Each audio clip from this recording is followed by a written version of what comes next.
Just moments ago, President Trump talking to the White House press pool about the Ninth Circuit Court's ruling against his executive order.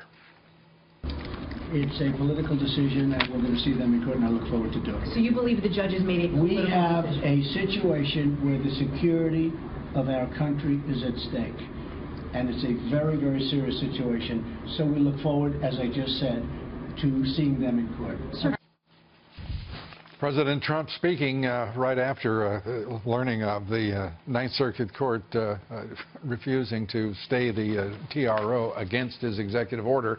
Joining us now, political reporter for the Federalist, Bre Payton. Bre, good to have you with us tonight. And Mike Gallagher, host of the Mike Gallagher radio show on the Salem Radio Network. Great to have you with us, Mike. Thank you, Luke. Bre, let's start with you. It was not unexpected that the most left-wing appellate court in the country would make this ruling. Some are surprised that all three judges, including one George W. Bush appointed judge, joined the other two in opposing the request to lift the stay. Your thoughts tonight? Yeah, I guess I'm not so surprised that the Ninth Circuit made this decision. As someone who, was born and raised on the West Coast, I'm kind of used to very liberal decisions coming from this court. I think that the president has made it clear that he plans to take it all the way to the Supreme Court. It sounds like at least he's planning to fight this decision and continue with his plan and with this travel ban. So I think it'll be an interesting next couple of weeks to see which court they decide to take it to, and if they're going to try to appeal both elements of this decision, or if they're just going to go after the more extreme vetting part of it.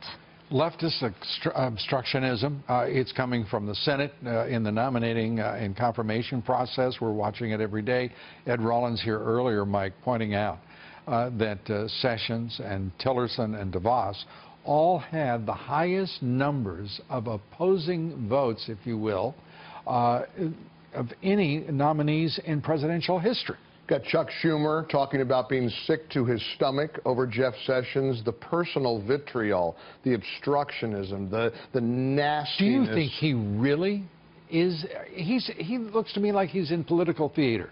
He doesn't mean any word, good or bad, that he utters. I keep saying that's all they've got in their arsenal. They don't have the votes, and ultimately they don't have the Supreme Court. So, the only thing that would have been shocking is if the Ninth Circuit, this notoriously left-leaning court, would have supported the constitutional authority that the president has. This is no surprise, and it's not a big deal. This is business as usual on temporary restraining orders from this liberal court, the Ninth Circuit Court. What people ought to stop forgetting is how this president continues to prevail. He will outlast them, he will outwill them, and ultimately, I don't know why people are forgetting the complexion of the Supreme Court in about 6 to 8 weeks.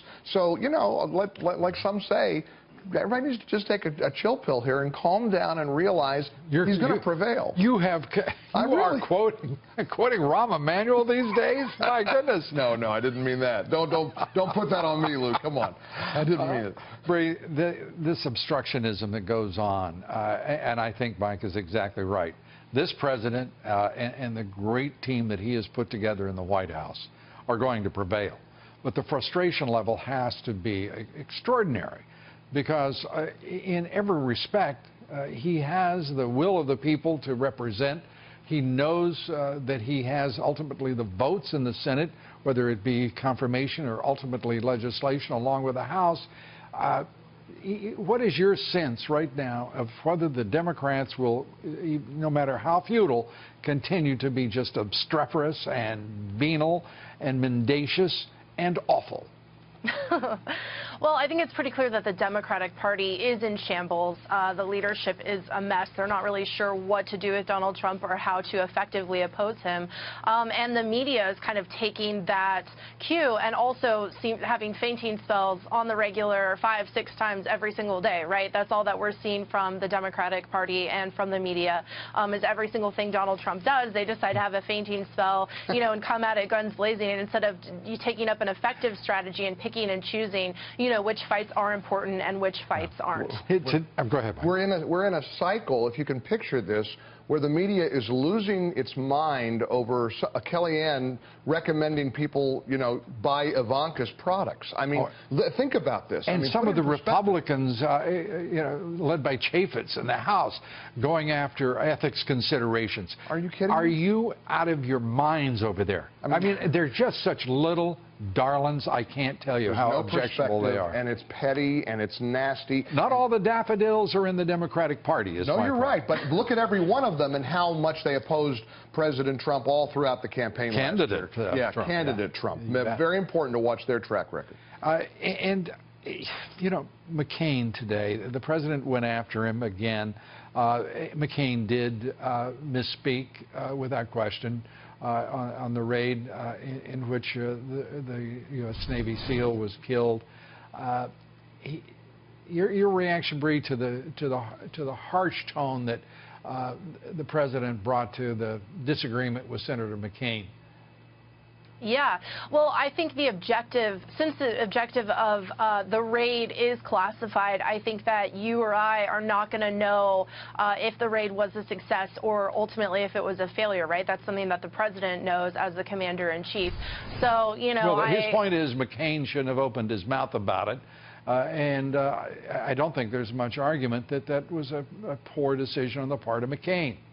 Right. I think, you know, I think that he did maybe step into a little bit of hot water by talking about that there. And I think, but however, I think that in response to what the president had to say about it, you know, at the end of the day, John McCain is a war hero. So, you know, I think we should be careful in how we talk about him and the way we treat him. We all honor Senator McCain's service, but that doesn't mean that he's, you know, treated with kid gloves and can't be challenged or disagreed with. Or can dishonor in effect.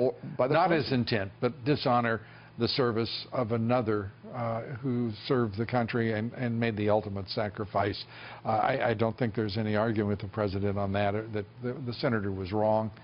The tone is, you know, is pure Trump, and that's who.